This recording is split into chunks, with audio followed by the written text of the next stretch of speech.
Hello, Dr. Stanfield, and welcome to my presentation for this project in ISEN 486. I've been waiting pretty much my entire college experience to finally have a project where I could base it off this enterprise I had in high school. So without further ado, I'd like to introduce to you the story of my high school enterprise I created with the sale of Fruities. So as a quick introduction on what sparked this enterprise, the snack bar at school just was not meeting the demand of the customers being the students.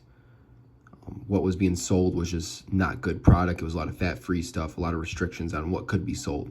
So I seen that there was a demand and there was no supply for it. So I took it in my hands to go about and meet that demand and reach the customers who sometimes were even teachers, but mainly students. As you can see on the right side of the screen, I had my customers logged in my phone in contacts. And if they were just a person I would be talking to for Fruities, I would label it as is. And it would take place mainly in the cafeteria, but people knew where to find me. I knew the hot spots across the school at what times, but the most of the business took place in all 4 lunch periods or wherever I could meet someone who would reach out to me. Like any good business, there has to be adjustments that are made along the way. The first big change I started was the changing of stores. As you can see in the table below, I started at Penny Z Candy and they were charging me $9 for a bag, and my profit was only $6 for a rate of return of only 67%. I eventually found another customer to go to, which charged me only $7 and made my return on investment 114%, which looks a lot better than 67.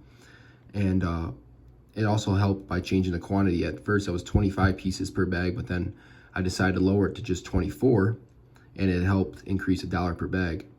I also brought in new products. As you can see to the right in the picture, those chips were the hottest product in the school because of the reason of the chips having been brought down from fat-free and gluten-free and all that stuff. And that was what I got from Sam's Club, and it was 100% return on those. The production also changed as the process in which we made the bags. We would be sitting down and just mix them up, count out 24 pieces per pile, make it look like 100 to 200 piles worth, and then we'd all bag them up and then twist them up. We also hired new people along the way. I brought in a counterpart who me and him pretty much ran the entire school in the fact of selling to students. And we also had my mother, who was free of charge, luckily for our company, and she helped us package up the bags. She just enjoyed doing it, helping us out, and good time to hang out. We had legal issues too that we had to take into perspective.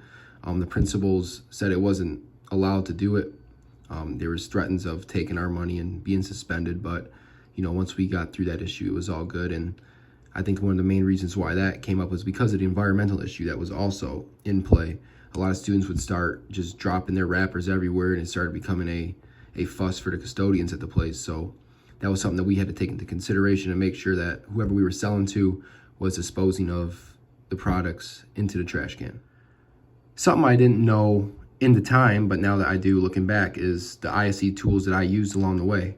The first one was with inventory control, and I think this was the most important one because there'd be times we would sell out by Tuesday or sell out by Wednesday if it was a hot week, and we had to take into consideration, okay, we have 2 days left or 3 days left in the week. How much should we go buy? What's the odds of us selling out? Are we gonna have stuff to carry over for the next week? So we always had to take an inventory of how much to bring on a given day, where to have backups in case we sold out, and when we should go re-up during the week. That also came with sales analysis. We had to look at our profit margins and see if it was worth us to go back.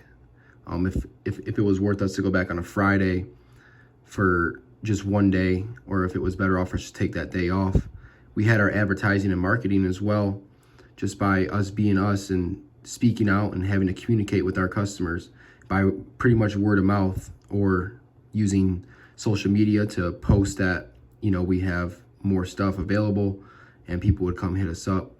Another big thing we had to do was scheduling. We had a lot of stuff going on in high school, so we had to make a lot of time management skills because me and my partner both were athletes and involved with a lot of stuff in school. So we had to make the right times to go to the stores to pick up our supplies, and then what days we would come together to produce the product and bag them up and get ready to go to the ensuing week.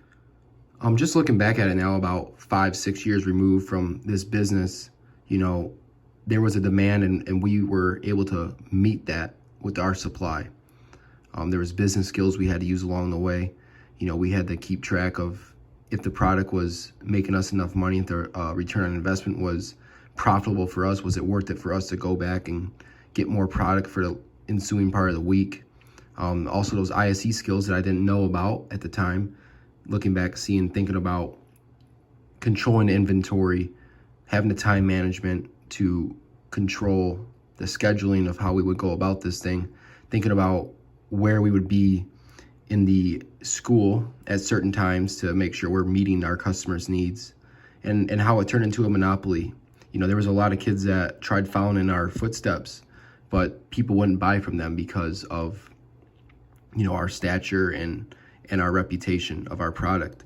And I just think it's kind of funny looking at that picture to the right, that's a picture of a line at Apple. And that's what it felt like sometimes in the lunchroom. People would be lined up to get stuff from us and not even our own snack then. And then, you know, there's one thing looking back that we always wished, and people asked us if we had this, is a Cash App, a Venmo, or even a credit card block, to think about that one innovation. If Cash App was around at that time, how much more revenue we would have been able to bring in, how many more products we would have been able to sell just off that one innovation.